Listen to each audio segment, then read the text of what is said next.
Now, The Hunt Palmer Show. Waiting to rise again. You're listening to The Hunt Palmer Show. Brought to you by Quirks, Cajun fried fish and shrimp on 104.5 ESPN Baton Rouge. This is the moment you've all been waiting for. Locking down the middle of the day. Live from the Mercedes-Benz of Baton Rouge studio. This is Hunt Palmer.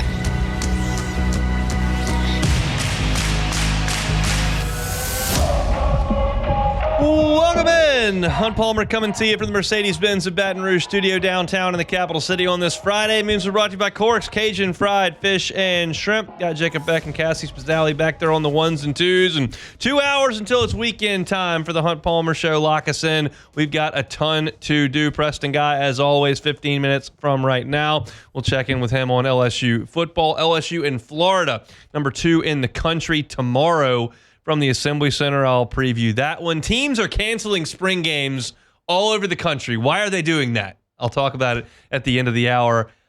There are reasons that Matt Rule laid out, and then I checked with someone to kind of see, like, what's the deal? And there are some other thoughts about what may be going on here in the world of college football. So let's get to that at the end of this hour. Certainly got a preview LSU's baseball weekend, and I use air quotes because they're going to play 1 today, 2 tomorrow. Sunday they will not play, but they'll be back in action on Monday. So lots to talk about from that perspective. The Athletic has a story out talking about what transfer portal classes are under the most pressure. We'll discuss that. So lots and lots and lots to do. Appreciate you hanging out with us as your work week comes to a close. Let's do things the way we do it every day. That starts with our Genesis opening drive. It's time for Hunt's Opening Drive, presented by Genesis of Baton Rouge. Kellen Moore has his coordinators. Yesterday we found out that Doug Nussmeier would be joining him as the offensive coordinator. Today we find out that Brandon Staley will in fact be the defensive coordinator. These are the two names that surfaced immediately when Kellen Moore's name popped up for the Saints job, and now we understand that is how things are going to go. Y'all understand from a big picture perspective what these two hires mean. The offensive coordinator under Kellen Moore is going to help run Kellen Moore's offense. The defensive coordinator under Kellen Moore is going to handle one side of the football. This is not unlike at all Sean Payton for his time in New Orleans, not unlike at all Dennis Allen in his time in New Orleans. You, for the third straight time, have a coach whose expertise is very much on one side of the football. The other side of the football carries some more importance in terms of staff choices. So let's start with defense because we feel like that's the most important thing, the most important hire that Kellen Moore is going to make, and that's where Brandon Staley joins the fold. I told you when Kellen Moore first became a real threat to take this job that I felt like it was important for one of his coordinators, likely the defensive coordinator, to have had some head coaching experience. I don't know if that was going to be Brandon Staley. I threw out the name Ron Rivera, who certainly isn't linked to Kellen Moore in any way, but he's been a head coach. He is a defensive guy. And so you look at Staley, and he fits that bill, even though he is fairly young. He's a 42-year-old head coach. I like Brandon Staley's resume just because, I mean, he started with his hands getting dirty. I mean, this is a guy who became a grad assistant at Northern Illinois, coached the defensive line at St. Thomas in Minnesota. He was at Hutchinson, where he was an associate head coach and defensive coordinator, was a grad assistant at Tennessee, worked through some small stops at John Carroll and James Madison before he finally got his shot in the NFL. He coached outside linebackers with the Chicago Bears for a couple of years. Then he went to the Denver Broncos and coached outside linebackers. Finally, Sean McVay made him the defensive coordinator of the Los Angeles Rams, and he spent 1 year doing that, and the Chargers scooped him up as a defensive coordinator. That was at the point where everybody was jumping into that McVay tree, trying to pillage anything they possibly could, and the Chargers went with Staley on the defensive side of the football. Now, his run as the head coach at L.A. with the Chargers wasn't great, but it wasn't like an absolute debacle. They went 9-8 the first year. They went 10-7 the next year and ended up in the playoffs, and they lost to the Jaguars in that playoff game. And then he got fired in 2023 after a 5-9 start. Like, yes, there were questionable decisions made. Yes, you can pick it. I'm not trying to defend entirely Staley's run in Los Angeles with the Chargers. There were certainly mistakes made, and some that were really magnified on given Sundays in the NFL. You had a lot of talking heads that were looking, going, this guy's in over. I get it, but like, they did win some games. It wasn't just a complete grease fire. He had some issues on the defensive side, which is his side of the ball. late in his tenure there, but I think that he has proven to be an innovative defensive mind. He has proven to be someone that a lot of organizations have trusted to be a part of their organization. Sean McVay certainly did. Kyle Shanahan certainly did.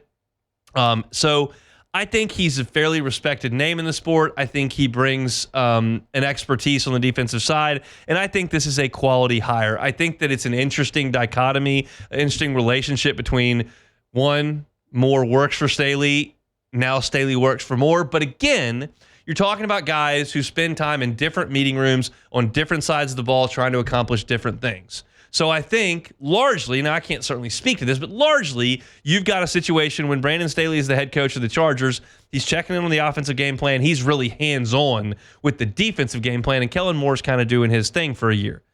You come back in this situation in New Orleans, Kellen Moore's going to be hands-on with the offense and that game plan. He's going to check in on the defense and see how that's going. So in a way, you're kind of still working the same, even though one guy's got different title on his door and a little bit higher salary than the other, and then that flips. So I think this is a quality hire. I think that this makes a ton of sense. What cannot be argued is that Brandon Staley does have work to do here as far as helping a unit that has really slipped in previous years. The Saints this past season on defense, which we thought would be the strength of the team, we thought would be kind of the rock. You're going to bring Clint Kubiak in and try to revitalize the offense, but the defense is good. Like, that's what we're talking about in August. Well, you finished 19th in scoring defense, 30th in total defense, 27th against the pass, and 31st against the run. There was nothing the Saints did well on defense this past year. Y'all know about the age, you know about the salary cap, you know about all those things. They've got to overhaul the defense as well. So this is not a situation where either side of the ball is coming in with a lot of stability. So Staley's got some work to do from that perspective. Offensively, we go to the other side of the ball, and I told you this. Kellen Moore's offensive coordinator needs to be someone he trusts and someone who, quite frankly, thinks like him, because you want to be on the same page. Kellen Moore is going to call the plays. He's going to be instrumental in the game plan. What you need from an offensive coordinator is an extra set of eyes to help. That's the same way that Pete Carmichael helped Sean Payton, and you didn't necessarily want him to be calling the shots. Maybe that's the case with Doug Nussmeier as well. Look, Doug Nussmeier's stops as an offensive coordinator have been a little bit uneven, and a lot of it's been in college, quite frankly. So it's a different world than it was when he was calling plays 15 years ago in Tuscaloosa or 10 years ago in Gainesville or whatever the case. Like, it's just a different world in terms of the type of offenses people run. He's doing this thing in college. Now this is the NFL. I don't know that going back through Doug Nussmeier's credentials and ranks as far as his peers 15 years ago means a heck of a lot. The game just has changed so much. But Kellen Moore has worked with Doug Nussmeier, and if he feels like Doug Nussmeier can look at tape and see it the same way he does, and look at defenses and see it the same way that he does, and feel like there are core values of the offense that have to be executed the same way Kellen Moore does, then that works. Nussmeier's going to work with the quarterbacks, whoever that is, we don't know yet. And he's going to be an extension of Kellen Moore, who's ultimately the top of the food chain here. What the Saints have now is a pretty young staff. They've got a staff that I think was built with offense in mind first, and now you'll bring Staley in to kind of run the show on the defense and make sure that he's got the guys that he wants in place on that side of the ball. Because this is what we talked about earlier this week. Like, Kellen Moore's hires started offensive line run game coordinator, quarterbacks coach, now offensive coordinator. Like, he was stacking the offense first. Then he went and got Staley, and I think he's going to let Staley kind of do his thing. He's worked in a lot of organizations, been a head coach, got a lot of relationships in the league. You let him do his thing on the defensive side of the ball. And then you try to push off the dock with what's next. And I think what's next ultimately is Derek Carr. I think this is the natural order of progression. Head coach, fill out his side of the ball on offense, make sure that's in order. Get a defensive coordinator, let him fill it out. Then you move to roster, and roster starts at quarterback. You make a decision on quarterback. You see what that means for your cap. You go into scouting. You got to scout the combine coming up here. You got to get ready for the draft, and you've got to have one of the best drafts the Saints have had in 15 years this year. That's where it has to start for this regime, because by the time you get down the road, you can't have 2 bad drafts and then hit on the third one. You're too far gone. It's got to start now. There are too many holes on the roster, too many issues that have to be dealt with, too many contracts that are moving out that are going to have to be replaced in the next 2 years. You got to start now. So you're doing things in a natural progression, but you got to make sure that you get it done the right way, and you got to hit it out of the park with player evaluation coming over the next 3 months, and that's where these coaches come into play. So that's our Genesis opening drive.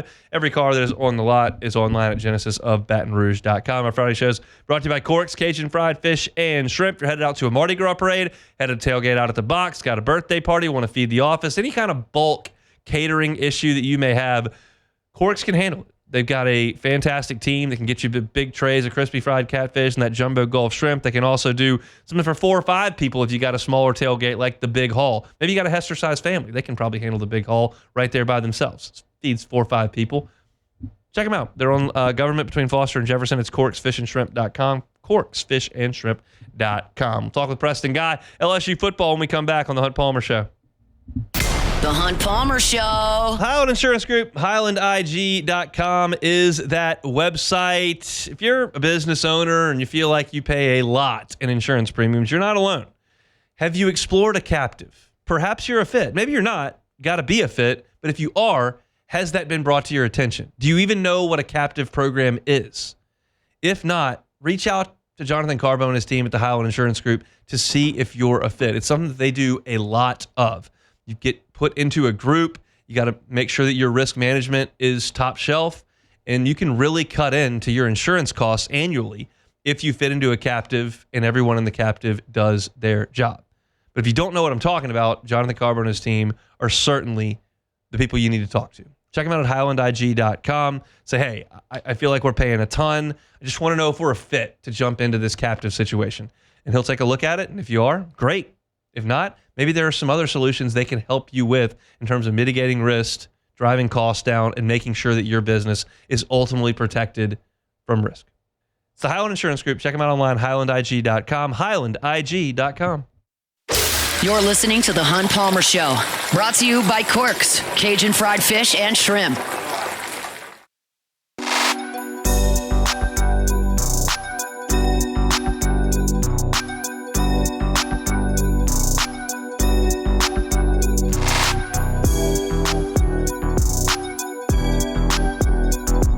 Friday shows brought to you by Corks, Cajun Fried Fish and Shrimp. Every week at this time, we go out to the Jim's Firearms Hotline and talk with Preston Guy, TigerBait.com. A little bit of LSU football. Preston, how you doing?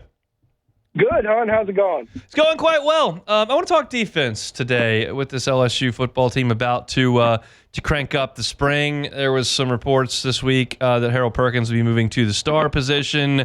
There are some transfers they've brought in, specifically in the secondary. You got some defensive linemen that have got to grow up. So there's a lot to get to. I want to talk big picture first before we start to get to some potentially individual players. Do you feel like LSU is close to fielding a quote-unquote dominant defense? Yeah, I do. I'm looking at this roster from top to bottom. You've got quality players in just about every position group. I think they've addressed almost all your needs in the portal, and we're talking about veteran guys with good film. I think they've got a job to do here, too. You've got a lot of talented pieces. Now you got to find homes for them. You know, for example, like Harold Perkins, I don't think there's anybody out there debating that he's a talented player. It's just you got to find a way to put him in the best position to succeed. And frankly, you've got to do that with 11 guys on the field at the same time where they're all in the best position to succeed, or at least set others up in positions to succeed. And I have a lot of confidence in this coaching staff as well. I really do believe in this defensive coaching staff. I think this is a defense that if they're not a top 25 defense, I think you got to start, asking some questions. Let's talk Perkins first. Star, responsibilities, strengths, what the whole package. What say you? Yeah, Star is an interesting position because, obviously you can get aggressive and put him kind of in the box for run support. You blitz him off the edge. But you also have to sometimes you got to man up and cover a slot receiver at that corner spot. Obviously a little more zone than man coverage in that spot. And Harold Perkins, frankly, for a linebacker, is graded out very well. I think he definitely has the speed to play some of these positions. But my overall thought on it is, well, we've definitely given him a look at linebacker, and it wasn't quite, nothing overwhelmed you to make you think, well, LSU simply cannot survive without Harold Perkins, a middle linebacker. You tried him at edge rusher, and, well, at times he was great. I just think he's too talented a player to just use as a third down specialist. So I like that you're at least giving him a crack at this position. Let's talk about the edge rushers. They bring in 3 out of the transfer portal. You got Relaford back as well, Carpenter back as well. How do you feel about LSU's ability to rush the passer off the edge? Yeah, and Peyton coming back. I mean, he should be not coming back. He's coming from Florida State. Yeah. He should be a plug-and-play type guy. I like a lot. I love what you get out of Gabriel Relaford. He might not even be a starter. And then you have to look at guys like Jack Tyburn out of Florida. Does he play edge? That's what they've got him listed at for now as an edge rusher. But there was some talk maybe of him playing outside linebacker. I like – and look, they're bringing in a very talented Damian Shanklin, Jamari Butler, another guy out of the portal. And don't sleep on Dylan Carpenter. We're starting to you look at him, and he is a specimen out of Santa Maria High School. He is very chiseled and physically developed. It's just you're wondering when's it going to show up on the field. A lot of guys that I could see being candidates to be great players on the edge rusher. I think they really did a good job addressing that, because coming off the season, that looks like it was going to be a gaping hole for LSU, where you kind of, well, I hope Carpenter and I hope Relaford are ready to step up, because you don't have much else there, and they did a really good job filling that. I think they're a good spot there.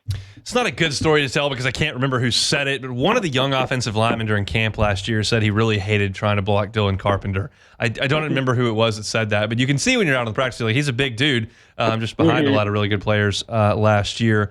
On the interior of the defensive line, how big a deal is Jacoby and Guillory coming back? Massive. You just really hope that he's up to speed 100%. A lot of guys with injuries like that, they come back and they're overweight. They got to get reconditioned. You hope that he's up to speed. So look, you can't undersell what a fifth-year defensive player means for your program, especially in this age of the transfer portal, where it's just such a rarity, the experience. But, there's other players to like. Dominic McKinley came in very raw in fall camp. I remember looking at him in fall camp for the first time, and he would go right behind Jacoby and Guillory. And I said, boy, there's just a gaping hole in terms of how polished each player was. But toward the end of the season, you started to see why Dominic McKinley was labeled a 5-star. He got multiple sacks in games. You really like what you're getting out of him. Ahmad Bro, that's another player you have to like. He showed you some really good stuff in the bowl game and down the stretch of the season. I really think, they're bringing in a lot of other guys, Cider Mitchell out of Texas, who is a big guy. You talk about goal line reps. Love how you can situationally use him. Again, there's probably no rock star candidate at defensive tackle. There's no Glenn Dorsey that you're lining up out there, but there's a lot of guys I can see giving you serviceable reps. You just have to hope you stay healthy there. Preston Guys, our guest, TigerBait.com. Talk LSU football every Friday at the beginning of hour number 1. You think DJ Pickett's going to start the opener? I think so. I could be wrong, but he is very talented, long player, and there's certainly enough DBs to compete with him. I know on signing day, it looked like, or I guess when he committed, I should say, it looked like he was going to be your lone candidate back there. But, they've done a really good job hitting the portal and having guys that, he's going to have to compete with, But I certainly think that based off of what I've seen in his high school film and his measurables, I think he'll quickly climb above the guys we had out there, PJ Woodland and Ashton Stamps. I could definitely see him beating them out. But now you're talking about Mansour Delane and Jakeem Jackson and a lot of very talented players that you're bringing in all of a sudden, it's good that this is a conversation, is what I'm getting at here. So, I think he's going to do what it takes to be starter day one, but I'm very interested to see what he looks like when he straps it out there in fall camp. It's just one of those deals where you take a group of like 6 DBs / corners, and you just need 3 of them. You need half of them to be really good players. Like, you don't need everybody to be awesome. You need to have enough to where if like 3-4 hit, that you're in the right spot. Do you feel like Corey Raymond in the defensive backfield has done that? Yeah, I talk about that all the time. It's like anytime you've got a player, you're rolling a die. It's just kind of, how many sides are on that die and what are the numbers? Are you going to hit what you need to roll?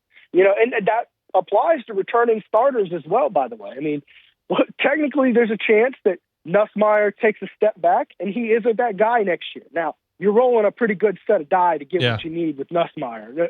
But it's all odds. And one thing I like is a team with a lot of depth. You give me 5 guys who you feel like you've got good odds to get an SEC caliber starter. Guess what?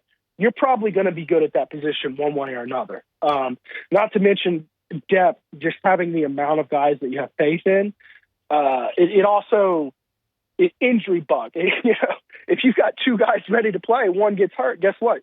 Boom. So you talk about guys who are candidates to be good players next year. I mean, you've got, you got your returning guys. You got, your Jordan Gilberts, your Deshaun Spears of the world. Maybe you get good reps out of them. What about CJ Jim Cooley? What about Tamarcus Cooley? I mean, a lot of guys that I could see having an argument to be all SEC type guys, plus all the corners we just mentioned. Yeah, I think they've done a really good job. I wouldn't be upset, though, if we looked up in the spring window and they added one more body to that defensive backfield where you're like, I could see him being pretty good. I wouldn't be shocked about that. But thus far, yes, I'm certainly satisfied with the volume of players that have good chances of being quality players next year. I'm certainly not alone in my assertion back in August that Deshaun Spears would force his way into the starting lineup and be a starter by probably early October, and that just didn't happen last year. Did that surprise you, and how do you feel about him entering his second year? Yeah, it definitely caught me off guard. Particularly, I don't think the reps he gave you were so bad that, you just needed to roll with the veteran guy who hadn't shown you anything in 4 years. He's at Ole Miss now, so we'll see how that pans out. I'll tell you what, that'll be a great barometer. Typically, players LSU loses to the portal, they go to lesser schools, and almost always they don't really do too much, right? And that means you're doing a good job with your portal with the guys you're losing. If a guy like that who couldn't do nothing for you for 4 years goes out and balls out at Ole Miss, that's where you got to start pointing some fingers at the coach. So, yeah, that being said, I think that we're definitely going to see some changes there, and I think they'll be in a better spot. We'll talk offense next week, and then the week after it'll be spring football time. A lot of teams canceling spring games. Your feeling on that? Yeah, I love me some spring football. But, my thing is why, I get why it's unappealing for the non-casual, non-junkie. It's a glorified practice, but I think ultimately it could just use some spicing up, not abandoning. And maybe if teams start to abandon their spring game, the NCAA will wake up and say, hey, let's let these teams roll out and play a G4 team. You know what I mean? Like, let's let LSU play Southern Miss, and then I watch how much interest goes up in that game. It's Matt Rule says they're not playing because he thinks other teams are going to watch the spring game, find some second teamer that they like, and then go pay him $75K to leave or something. And he says they don't want that to happen, so they're not going to play a spring game. I found that to be fascinating and probably not true. Yeah, I think Matt Rule says a lot of stuff. Have a good weekend, Preston. We'll talk next week. Thanks, man. You too, Hunt. See you soon. Preston Guy, TigerBait.com, all your football covers. They got you over there at TigerBait.com. All right, we're rolling right along here. Friday edition of the Hunt Palmer Show. When we come back, LSU is going to host the top 5 team in the country tomorrow. I looked at Florida pretty extensively. It's a little intimidating. We'll talk about it coming up next. The Hunt Palmer Show. Genesis of Baton Rouge, genesisofbatonrouge.com is that website. Every single new purchase at Genesis of Baton Rouge comes with a 10-year, 100,000-mile warranty. 10 years, 100,000 miles. About as good as you're going to do in the industry. How about 3 years of complimentary maintenance? They can do that for you as well. Every single model, from the entry level to the highest end, from the sedan all the way to the SUV, they've all got the same perks. They've all got the same baseline safety features. It's a luxury vehicle at a reasonable price. Put Genesis on your list. When I say luxury vehicle, there are probably some brands that pop into your mind.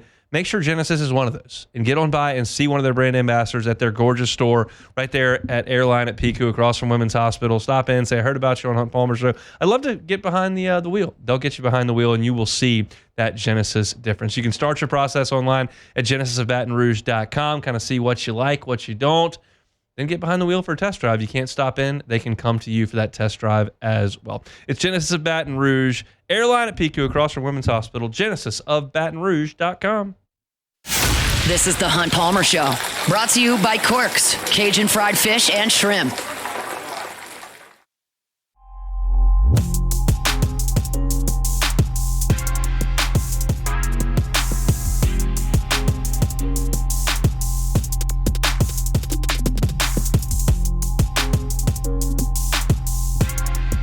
Basketball Tigers are hot, y'all.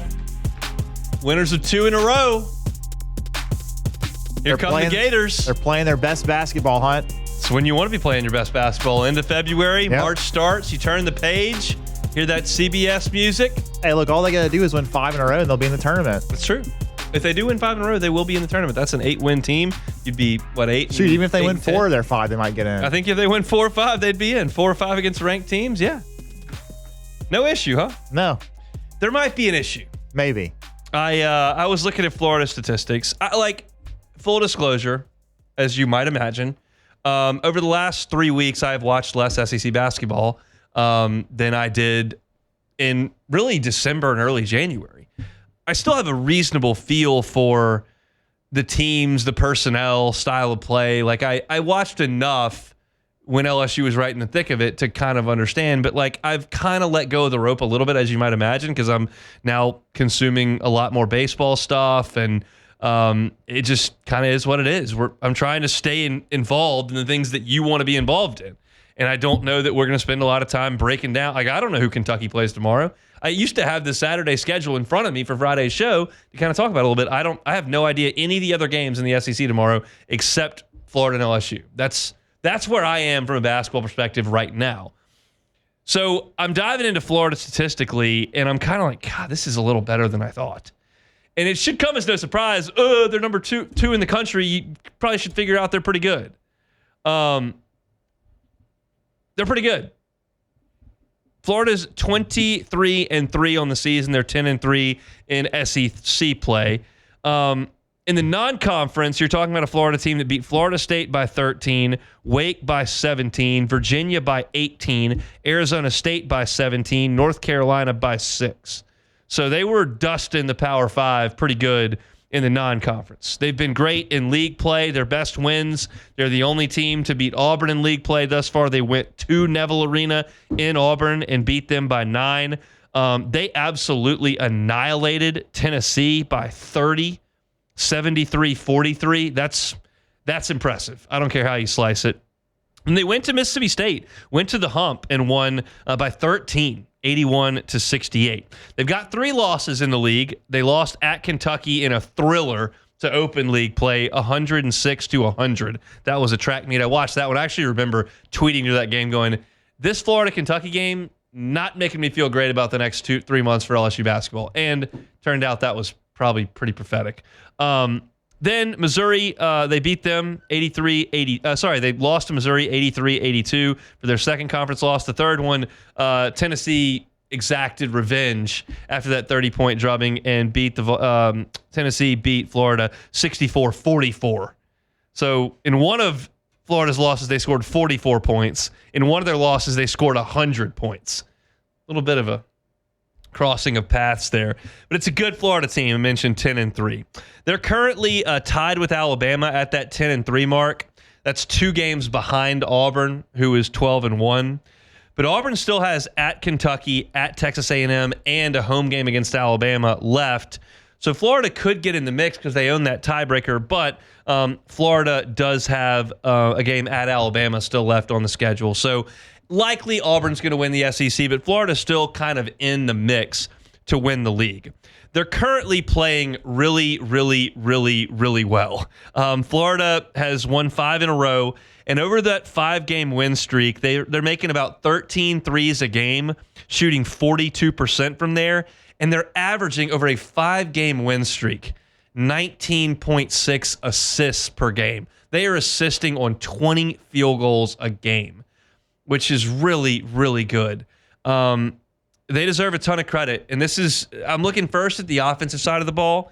8th in offensive efficiency, 8th in points per game, 8th in offensive rebounding, which we know can be a problem for LSU. They're 29th in assist-to-turnover ratio, which is phenomenal. Again, you're talking about 360-plus teams. They're 29th.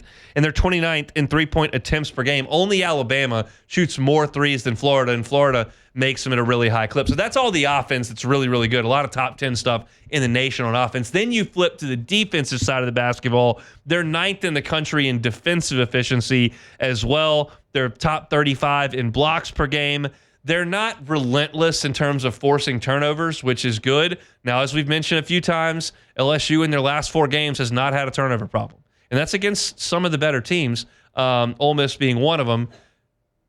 Certainly Oklahoma and South Carolina aren't, but LSU's keeping the turnovers to a minimum, and that's what they're going to have to do in this game. Here's my biggest concern for LSU, and you could suggest there are a lot of concerns, and I would be right there with you. But LSU is going to start 4 guards tomorrow. They're going to put 4 guards out there. What does that generally mean you want to do? Get up and down. Like, that's what 4 guards on the floor are generally going to do. It's just going to be their natural instinct and the way to play. Teams that slow it down are usually going to throw it down in the post and have somebody go to work that way. Guards want to run. Florida will run you to death. They will get up and down. They will hit shots efficiently. They will take advantage of your numbers. They'll get into your legs with depth, and that's what they want to do. They want to run. And I just think that's a bad plan for LSU. Now, LSU has slowed it down a little bit of late, and they're doing so by shooting some threes. Like, they're not trying to attack the rim. They're kind of getting into a dribble handoff style offense or running a high ball screen, and they're taking some threes. I honestly gave this like 10 minutes of thought, and I'm not James Naismith, I'm not Mike Krzyzewski, I'm not John Wooden, I'm not Greg Popovich, okay? But I'm trying to think about what makes sense based on style of play, personnel, like what's LSU's best shot here? And usually I can give you something of substance that would make some sense as to how LSU could hang around that's not shoot 80% from 3, have the other team shoot 11% from 3, or usually I can give you something that would suggest, hey, this is how LSU can really keep this close and make it a game. I don't have a great answer today. I'm sorry. It's a Florida team that is veteran. Walter Clayton is awesome at the point. He leads them in scoring at 17 points per game.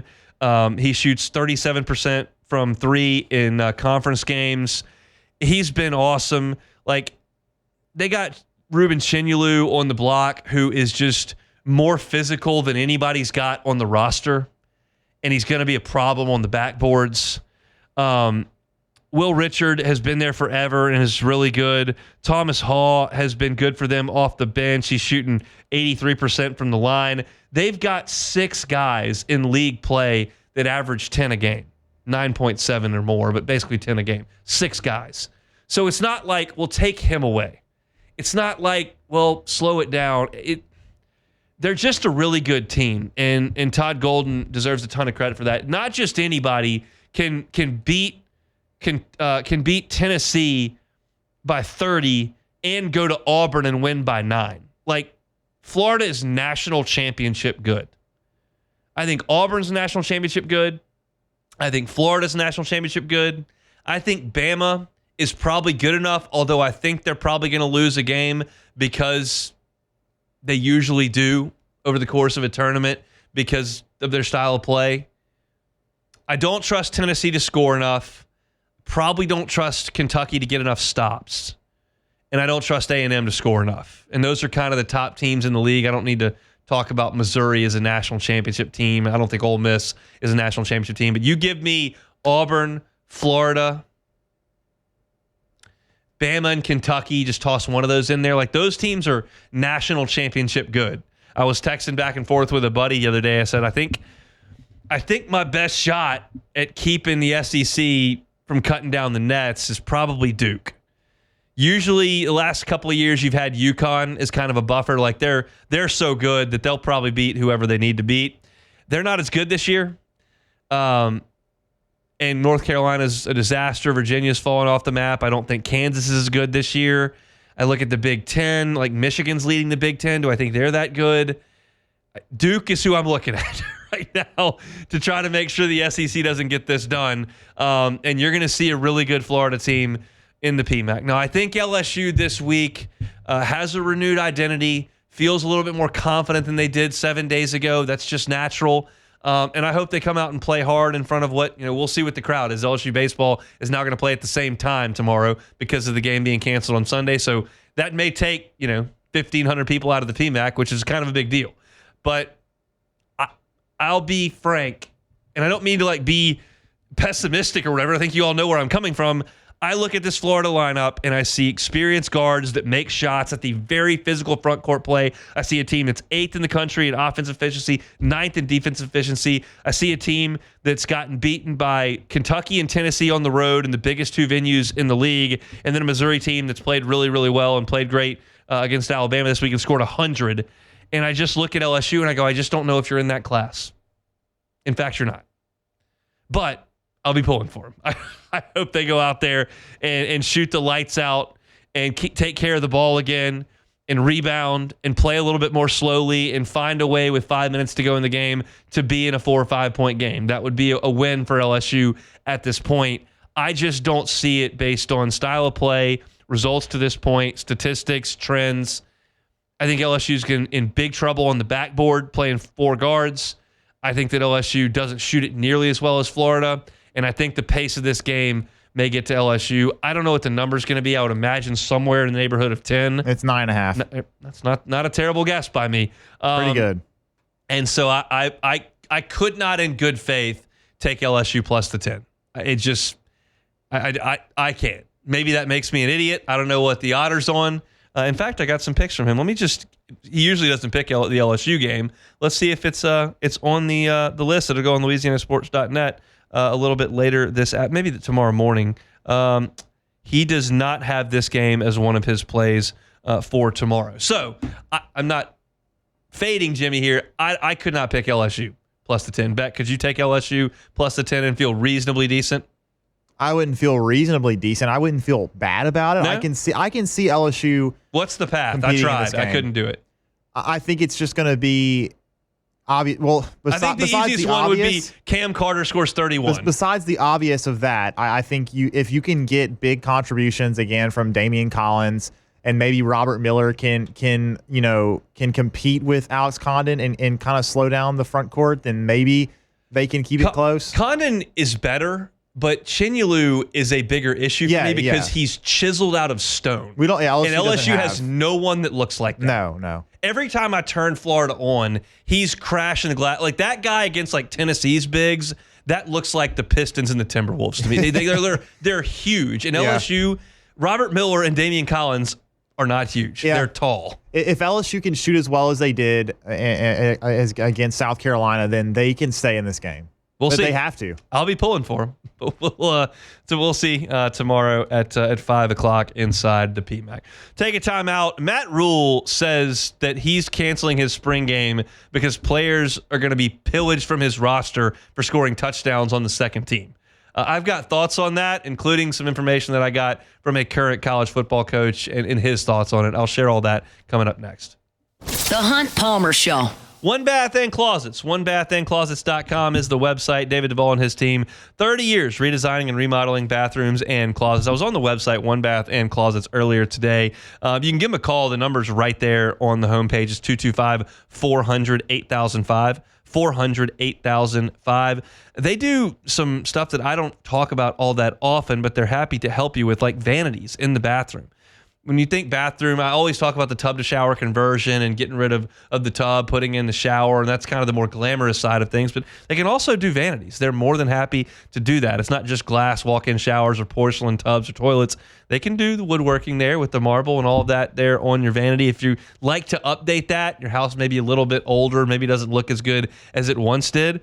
David Vaughn and his team are happy to do it. They can do custom closets as well. There are pictures right there on the website that you can explore and see how you think that might fit into your home. David Vaughn is happy to customize something to your exact specifications. So go to the website, see the pictures of those great work, read the testimonials from their satisfied customers. They're going to do it right the first time and leave the competition behind. It's One Bath and Closets. You can find them online at onebathandclosets.com.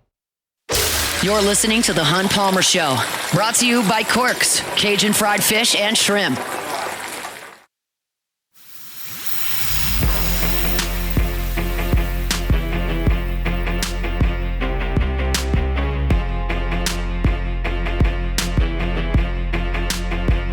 Friday show is brought to you by Quirks, Cajun fried fish and shrimp. Check out the menu, quirksfishandshrimp.com. I think a lot of you probably headed out to the box this afternoon or knocking off work and excited to watch some baseball. That's why I put our baseball segment coming up in hour number 2. We'll talk about LSU baseball in 10 minutes. Get you ready for LSU in Omaha. 1 today at 4, 2 games tomorrow, 1 at noon, 1 at 5 o'clock, because Sunday looks like a potential washout here in Baton Rouge. So they'll get that one done. LSU will get a day off on Sunday before they play on Monday against Nichols, then travel to Dallas. They'll play on Wednesday against DBU before they go up to Frisco and have a 3-game set there at Riders Park in Frisco, just north of Dallas. So we'll talk baseball coming up in 10 minutes. Matt Rule, among others, has canceled his spring game up at Nebraska. Lincoln Riley canceled his at USC. Look up at Columbus, Ohio. Ryan Day says, we're not doing a spring game. It's becoming very, very common not to have a spring game. And it's not because of injury risks, not because schools are worried teams will see their offense and be able to game plan because ESPN's televising. No. Matt Rule says because there is tampering that is rampant, he doesn't want another staff to turn on the TV and see his second team inside linebacker and go, that kid looks pretty good. I'm going to call him and take him with NIL money. That's what Matt Rule thinks is going to happen. Now, look, I have been on record with this a lot. Football coaches, in my experience, and I'm painting with a broad brush, but in my experience, college football coaches are overly paranoid. They're paranoid about outside noise. They're paranoid about perception. They're paranoid about their time. They're paranoid about what kids might say and who's available to the media. They're just paranoid about a lot of stuff. And this sounds a little bit paranoid to me. I think it sounds a little ridiculous to suggest that a kid that scores a touchdown in the spring game over some walk-on is going to have a phone call from another program when he gets back to the apartment. Hey, got $150K for you. Nice TD on ESPN today. Come with us. Like, that seems far-fetched to me. So I reached out to someone I know who's in college football right now, is on a staff. And I said, is this real? Like, are coaches actually looking at spring game tape to try to pillage the portal with tampering? And this coach said, no, I don't think that's it. What I think is a spring game with actual plays and not just kind of reps that practice looks like. Kids may see the depth chart a little bit more clearly in that game setting and think, oh, I am third team, I'm leaving. It's easier to cycle them in rep to rep in practice and kind of camouflage a quote-unquote depth chart as opposed to in a spring game where substitutions are a little bit more difficult. And and all that seems paranoid to me too, but that actually made a little bit more sense to me when I thought about it.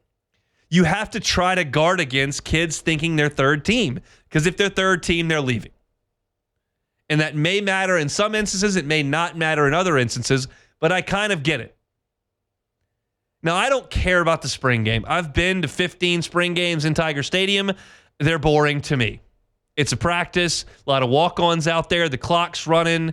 You got, NFL guys on the sideline, doing interviews with ESPN. You can't sack the quarterback. Like, it doesn't really do a ton for me. And I realize that I'm the guy who goes and watches baseball practice in October and enjoys that. It's just to each his own. And if you love the spring game, I'm not telling you don't go. In fact, do go. It's one football fix you can get in April. But I don't care if they cancel their spring games or not. That's fine with me. It humors me to hear college football coaches express their paranoia in different ways. But this one, I can see where they're coming from because you're just trying to keep your roster intact the best you can. Do I think that Nebraska is going to be in a much better spot having not had a spring game? No. Do I have to, at this point, acknowledge the era we're in and that if somebody is the third left guard to go in the game, that he may quit? Maybe. Maybe so. Maybe that's easier to camouflage in a workout in your practice facility behind closed doors. It's just a wild world that we live in that you have to pay so much attention to so many things because of the rules that are in place. I've said this a million times. It does make being a college football coach hard. They make a lot of money, and I'm not saying that you have to quote unquote fix it all. I'm just telling you, I understand in evaluating this 12 months out of the year, like, there's a lot to deal with. There is a lot to deal with. So far, LSU is going to have their spring game, so we'll see you out there come April. That's it for hour number one here. Friday edition of the Hunt Palmer Show brought to you by Corks, Cajun Fried Fish, and Shrimp. LSU and Omaha are going to play 3 games in the next 30 hours or so. We'll get you ready for all that after Sports Center. Come back with us. Happy Friday. It's the Hunt Palmer Show. The Hunt Palmer Show.